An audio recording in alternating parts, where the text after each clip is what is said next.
তো হঠাৎ রাজনৈতিক পট পরিবর্তনে গল্পে বিষাদ নামে অনাকাঙ্ক্ষিত এক অধ্যায় যোগ হয়। একরাশ অনিশ্চয়তা ভর করল। 2024 সালের 5 আগস্ট দুর্বৃত্তদের আগুনে পুড়ে ছাই 71 টেলিভিশন।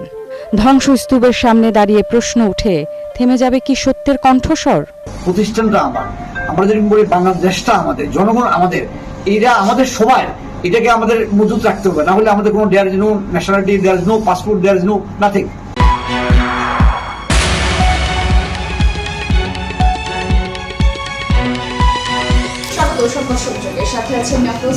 পোড়া দেয়ালে লেখা হয় ভালোবাসার আর আবেগের অধ্যায়। এ যেন ছাই ভস্ম থেকে ফিনিক্স পাখির মতো ফিরে আসা।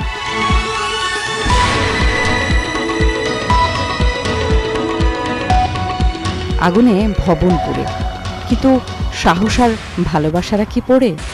মাত্র একদিনের ব্যবধানে বিকল্প ব্যবস্থায় সাব অফিস থেকে আবারও শুরু নতুন করে। সীমিত সামর্থ্য, অসীম প্রত্যয় আর পেশাদার দায়িত্ববোধ নিয়ে শুরু হয় সংবাদ প্রচার। দর্শক, আমন্ত্রণ জানাচ্ছি সবাইকে 71 টেলিভিশনের সাপ্তাহিক আয়োজন বিজনেস।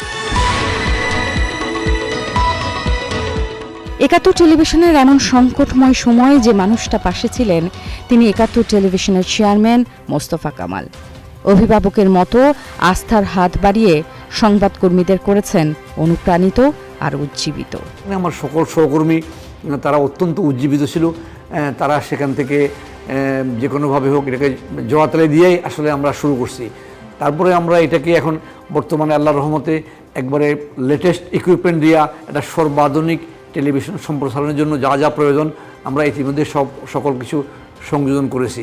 এই পর্যায়ে আনার জন্য এটার সকল গুডউইল যদি হয় যেটা, সেটা আমার সকল সহকর্মীদের জন্য। গণমাধ্যমে আগে বিভিন্ন রকম আমাদের চাপ ছিল। অনেকেই আমাকে জানতে চায় যে এখন কোনো ওই ধরনের চাপ, কোনটা যাবে, কোনটা খবর যাবে না, এই জাতীয় কিছু। আমরা বর্তমানে এই ধরনের কোনো চাপ আমরা ওখানে অনুভব করছি না। 71 জানে সংবাদ থেমে গেলে থেমে যায় মানুষের জানার অধিকার।